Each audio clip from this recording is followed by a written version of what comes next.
신데렛 논문 통계 분석 연구원입니다.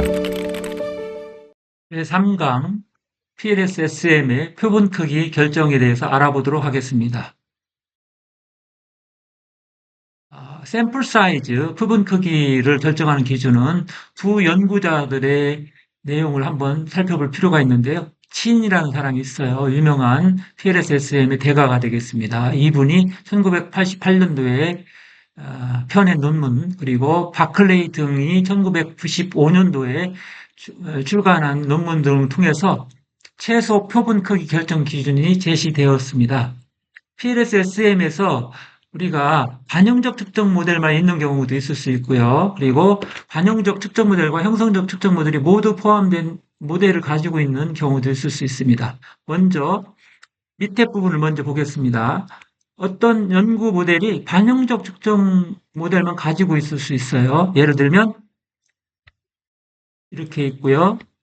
이쪽으로 이렇게 나가는 게 이제 측정 변수를 향하는 거죠. 동그라미 잠재 변수고요. 네모는 측정 변수가 되겠습니다. 이런 식으로 이렇게 되어 있는데 이 동그라미가 잠재 변수고요.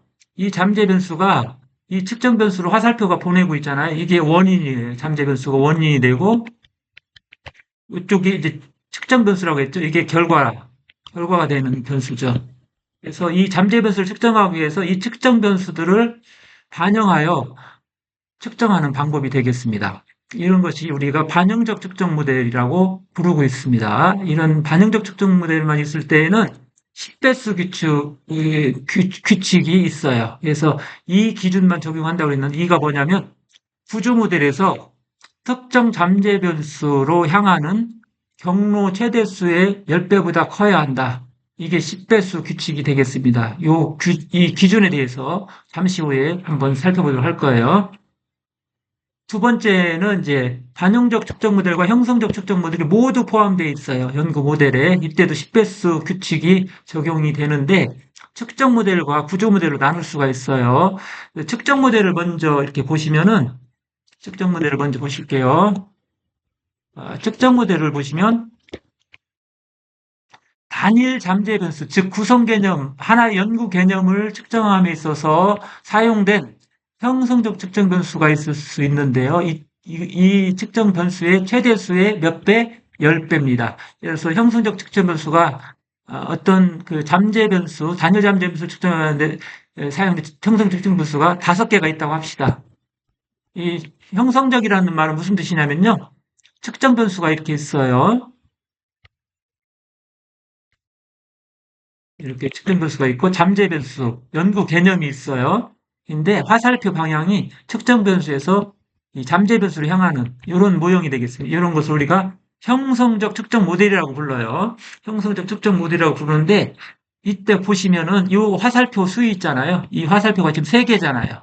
3개에 10배니까 이 모형, 이 형성적 측정 모델만 있을 때에는 30개의 데이터 케이스 수가 필요하다.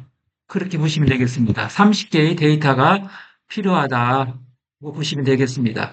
그리고 이 두 모델이 있을 때 구조 모델에서 또 봐야 되는데 이 두 가지 조건을 다 충족해야 되기 때문에 구조 모델도 봐야 되는데요.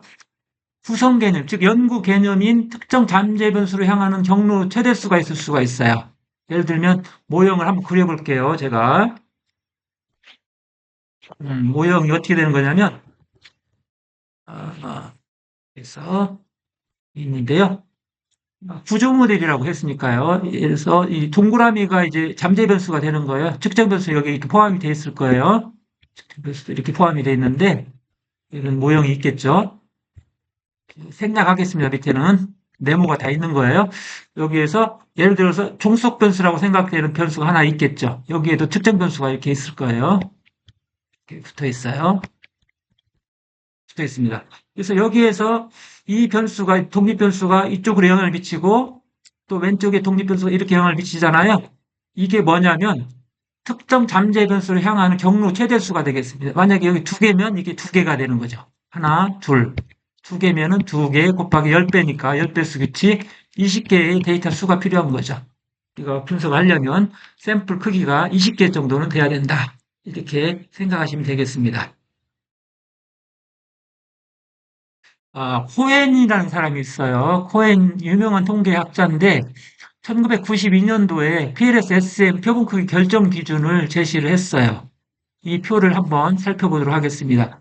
여기에서 보시면은 내생 변수로 향하는 화살표 최대수가 나와요. 이 최대수가 2개부터 시작해가지고 10개까지 쭉 예시를 해놨는데 이 최대수, 즉 다시 말하면 이런 모형이 되겠어요. 예를 들면 이게 이제 잠재 변수만 표시해 볼게요. 이렇게 있고 뭐 예를 들어서 이런 모형이 있다고 합시다. 여기 이렇게 가죠. 이렇게 연결이 돼 있다고 하는 거니까 아니면 요 이렇게 되고 이런 모형이 있다고 합시다. 그러면 어때요? 내생잠수 향하는 화살표 최대수는 여기 요 변수에 지금 세 개가 받고 있죠. 여기에 세 개가 지금 화살표가 붙었고요. 이쪽에는 하나밖에 안 붙었어요. 이쪽에 하나밖에 안 왔고 여기 화살표 이쪽에 또 있으니까 사실은 네 개가 되겠네요. 여기하고 여기 네 개. 이 네 개가 여기서 말하는 화살표 최대수입니다. 화살표 최대수가 되겠고요. 이 화살표 최대수를 여러분들이 이제 항상 생각하시면서 표본 크기를 정해야 된다는 거죠. 예를 들어 보겠습니다. 여기에 화살표 수가 어떤 잠재 변수에 6개가 이렇게 왔어요. 셋, 넷, 다섯, 여섯. 이렇게 6개가 왔다고 합시다. 잠재 변수에서. 그러면 이 6개가 됐기 때문에 어때요? 이거 6개를 선택했어요. 그런데 우리가 하나 더 고려해야 될 점이 있습니다. 유의 수준을 몇 프로로 할 거냐? 유의 수준. 통계적 유의 수준. 이 통계적 유의 수준은 여러분은 연구자가 결정하는 겁니다. 나는 5%로 결정할 거야. 나는 1%로 할 거야.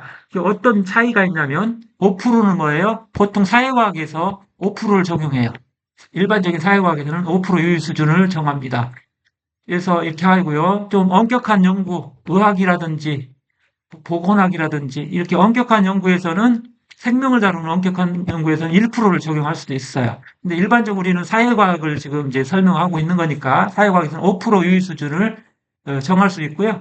그리고 외생 변수, 바깥 변수가 내생 변수를 설명하는 설명력이 알자성인데 최소 알자성을 얼마나 할 거냐 이게 중요합니다. 그래서 이거에 따라서 달라질 수가 있는데요. 예를 들면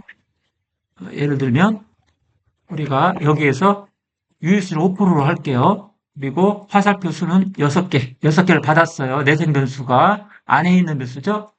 연구 모형에서 안에 있는 변수가 6개를 화살표를 받았어요. 이때 우리는 여기에서 또 보시면 알자성을 이거 10%로 하는 거, 25%로 하는 거, 50%로 하는 경우, 75%. 즉 외생 변수라는 이런 것들이죠. 이런 외생 변수가 있는데 6개가 있다고 합시다.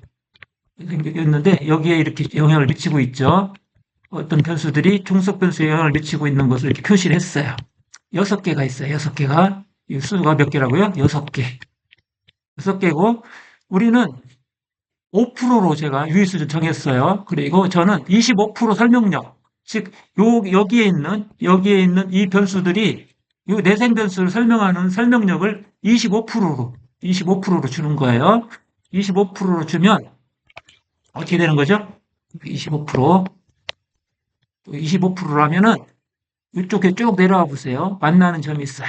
이게 바로 뭐냐면 최소 표본 크기입니다. 48개가 최소 표본 크기고 이 정도 모형에서는 48개 샘플 크기, 즉 표본 크기를 확보하면 된다. 이렇게 생각하시면 되겠습니다. 최소 표본 크기를 결정하는 방법에는 G파워를 사용하는 경우와 사용하지 않는 경우로 나눌 수 있는데요. 먼저 최소 표본 크기 계산에 있어서 G파워 사용하지 않고 하는 방법을 알아보도록 하겠습니다. 화면에 통계 실습 1-1이 있는데 이 연구 모델의 경우에 몇 개의 최소 표본 크기가 필요한지 한번 알아보도록 하죠. 여기 보시면 이쪽에 이렇게 제가 동그라미 지금 표시하고 있는 부분을 잘 보시면은 잠재 변수와 측정 변수 간의 관계를 볼 수가 있는데 다 무슨 유형이냐면 반영적 측정 모델이 됩니다. 반영적 측정 모델. 이 반영적 측정 모델인 경우에는 우리가 측정 모델을 보는 게 아니라고 말씀드렸어요. 그래서 측정 모델을 보는 게 아니고 뭘 봐야 된다? 구조 모델을 본다고 했습니다. 이 상황에서 이제 보셔야 되는데 모바일 러닝 만족도는 온라인 영상, 정보 품질, 서비스 품질 이렇게 세 개의 화살표를 받습니다. 그래서 세 개가 되겠고요. 모바일 러닝 학습 전이어도는 두 개를 받습니다. 두 개. 그래서 두 개와 세 개 중 어느 게 더 큽니까? 세 개가 더 크죠? 그래서 세 개로 결정을 합니다. 반영 측정 모델일 때 구조 모델을 보고 하는데 이렇게 세 개로 하고요. 자, 곱하기 10배입니다. 따라서 최소 표본 크기는 30개가 되는 거죠. 이런 식으로 결정하시면 되고요. 두 번째 문제 한번 보겠습니다. 연습 문제 제1장에 나와 있는 경우인데 이 경우에는 형성적 측정 모델하고 반영적 측정 모델이 다 혼합형으로 있는 경우예요. 여기가 지금 반영적인데 한 군데만 지금 형성적 측정 모델로 되어 있습니다. 제1 조건이 뭐냐면 이 형성적 측정 모델과 반영적 측정 모델이 모두 있는 경우에는 1 조건이 형성적 측정 모델을 보는 거예요. 그런데 3개죠, 지금. 화살표가 3개예요. 그래서 1 조건이 3개 곱하기 10배수 하니까 몇 개가 됐어요? 30개가 되는 거죠. 최소표 곱하기 30개. 그리고 두 번째 조건이 또 있다고 그랬죠? 구조 모델을 봐야 된다고 그랬어요. 이 경우에는. 구조 모델을 보면 되는데, 구조 모델을 보시면은,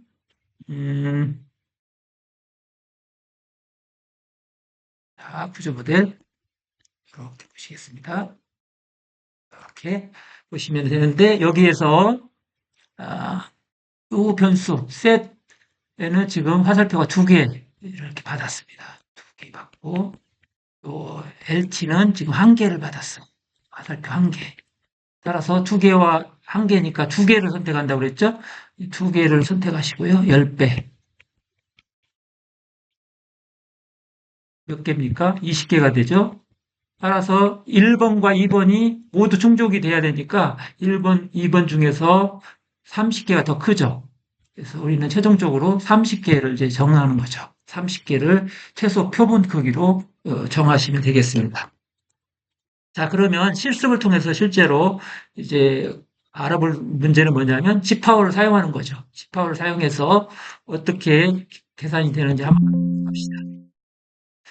이걸 위해서는 우리가 할 일이 뭐냐면 먼저 구글 크롬으로 들어가시고요. 다운로드 받으세요. 요거를 다운로드 받으세요. 다운로드 받는데 요걸 여기에서 검색창에 쓰시고 엔터키를 치시면은 이제 G파워 요 부분이 나올 거예요. 이게 HHU라고 해서 독일에 있는 대학교입니다. 독일 대학교에서 개발한 G파워를 한번 들어가 보도록 하겠습니다. 들어오셔서 쭉 내려가면 다운로드 받을 수 있는 곳이 나와요. 여기 다운로드가 나오는데 다운로드 이렇게 되어 있는 중에서 우리는 요 부분을 이제 다운로드 받아서 프로그램 설치를 해야 됩니다. 다운로드 받은 다음에 더블 클릭하면 파일을 더블 클릭하면 이제 바탕화면에 이제 설치가 되죠. 설치를 하시기 바랍니다. 자, 나가 보겠습니다. 설치가 되면 바탕화면에 이렇게 생길 거예요. G파워 이런 식으로 생길 거예요. 이 G파워를 클릭하십시오. 클릭한 다음에 안에 있는 폴더 안에 있는 파일 중에서 G파워 NT라고 되어 있습니다. 이게 실행 파일입니다. G파워 NT를 클릭하시면 이렇게 나오는데 여기에서 여러분들이 이제 필요한 인풋 데이터를 입력하셔야 되는데요. 먼저 우리가 하려고 하는 PLSSM은 F테스트 계열이에요. 그래서 F테스트 계열을 선택하시고요. 스태티스티컬 테스트에서는 들어가셔가지고 요 부분을 선택하십시오. 리니어 멀티플 리그레이션 픽스트 모델 R 스퀘어 디비에이션 프롬 지로 선택하시고요. 그 다음에 타입 오브 파워 어널리시스는 첫 번째 거 선택하시면 돼요. 그대로 두세요. 그 다음에 인풋 파라미터를 이제 효과 크기를 입력하는 곳인데요. 지금은 0.15로 되어 있습니다. 여기는 일반적으로 고치지 않고 사용합니다. 고치지 않는 게 좋은데요. 요건 세 가지로 되어 있어요. 스몰이 있고, 미디움이 있고, 하이가 있는데, 스몰은 0.02 정도가 이제 효과 크기가 작은 경우가 되겠죠? 여기 지금 화면에 0.15는 중간 효과 크기, 그 다음에 높은 효과 크기는 0.35 정도 이상이 되면 높은 효과 크기가 되는데요. 우리는 0.15 선택했습니다. 그리고 알파 오류 확률은 0.05로 기본적으로 선정을 하고요. 선택을 하시고요. 파워. 파워 검정력은 0.95가 아니라 우리는 지금은 보통 할 수 있는 너무 강력한 것은 아니죠. 이게 아닌 걸로 할 수 있죠. 그래서 뭘로 할 거냐면 0.80으로 하죠. 80으로 이렇게 하시고요. 제일 중요한 부분이 이제 이 부분입니다. Number of predictors가 내생 변수를 설명하는 독립변수, 즉 외생 변수가 몇 개냐 이거죠. 근데 우리는 실습 1-1에서 외생 변수는 즉 모바일 러닝 만족도에 미치는 그 영향 변수는 3개가 있습니다. 그래서 이 3개를 이렇게 선택하시면 되겠습니다. 3. 수함을 선택하시고 난 다음에 화면 하단에 오른쪽 하단에 보시면 칼큘레이터가 있습니다. 칼큘레이터를 눌러보세요. 이렇게 하면 표본 크기 결정이 되었죠. G파워를 사용하면 약 최소 표본 크기가 77개 이상이 되어야 된다. 이렇게 나와 있습니다. 그러면 방금 전에 우리가 프로그램 사용하지 않았을 때는 30개가 필요했잖아요. 30개 필요했는데 G파워를 사용하니까 77개. 이렇게 보시면 어때요? G파워를 사용하는 것이 최소 표본 크기 결정 기준이 좀 엄격하다. 이렇게 볼 수가 있고요. 엄격한 기준을 적용하면은 보다 파워풀한 연구 결과를 얻을 수 있겠습니다. 지금까지 제3장 PLSSM 표본 크기 결정에 대해서 말씀드렸습니다.